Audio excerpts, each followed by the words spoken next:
When it comes time for members of our armed services to make that transition from military life to civilian life, things can be tough. And nowhere is that more apparent than in the search for a new career, convincing employers that they can do a lot with their skill set. And that's one of the many reasons that the Military Veterans Resource Center was created.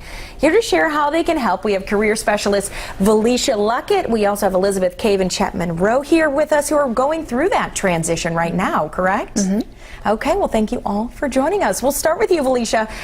What is the Resource Center? What do you have to offer? Well, first of all, I want to thank you for allowing us to come today. The Military Veterans Resource Center is a 501c3. Okay. We're a nonprofit organization, and we exist to help individuals who have coming out of the military, who have served honorably, to make that transition. So they can come to our office, and we will help them with resume writing. We will help them with interviewing skills. We will help them translate their military occupation to a civilian occupation, so they're able to articulate it to an employer. And I know that that can be tough, seeing people like Chet and Liz here and knowing that they do face these barriers. Talk about some of the most common barriers they face. Well, probably the most common is the transitioning from the military language to civilian language. It's difficult sometimes for an employer to understand what the military skill sets are. So we actually spend a lot of time helping the veteran translate those skills and put them on their resume in a way that the employer says, yes, I understand, I get that, and we have similar jobs available. And we can use that, exactly. And I know we're going to look at some pictures. You offer advice, you have career workshops for folks, right? We do. Okay, so talk about what you can do with those. So our next career shop is coming up on October 8th, and in that workshop we break the individuals down into different groups if necessary, but our primary mission is to prepare their resumes, to make sure that they're prepared for interviewing. We do some mock interviewing, we help them create an elevator speech, we actually sit down with them and talk to them about the challenges that they may have, and make sure that when they leave that workshop that they are comfortable not only in sharing their resume but walking in and delivering themselves as a qualified candidate. Okay, and we have the date and time up for that on the screen right now for our viewers. Elizabeth, talking to you, you are a Marine, correct? That's right. Yes. Okay, so now you are going into this transition. So what have you been facing? So for me, the last time I reported for duty was in 2006.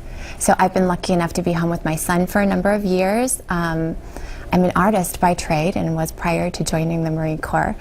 So I have a pretty diverse skill set. Okay. And it's been a while since I've been in this formal process. And so a major piece of that is really just starting the process after it's been such a long time.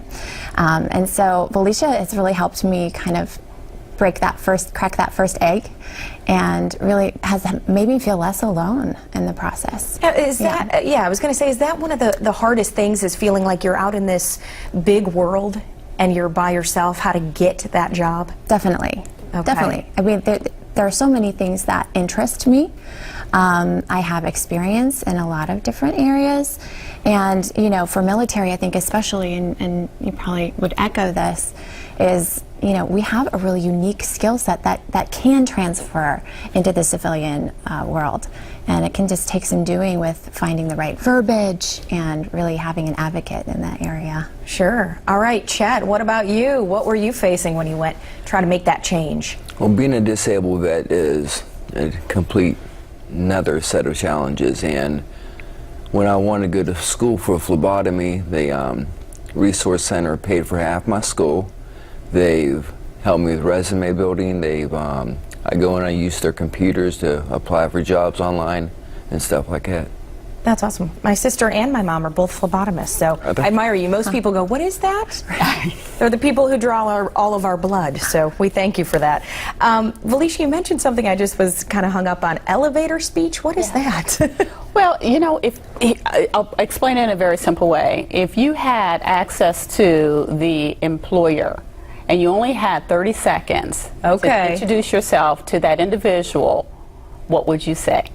You got to make an impact, right? You have to make an impact. You have to make an impression. You have to give that employer something to remember you by.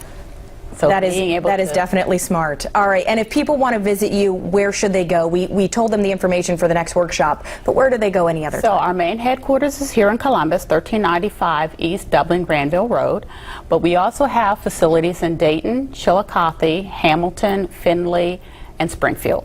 Okay, and all that information has been up for our viewers. Thank you guys so much for sharing Thank your you. story and for giving us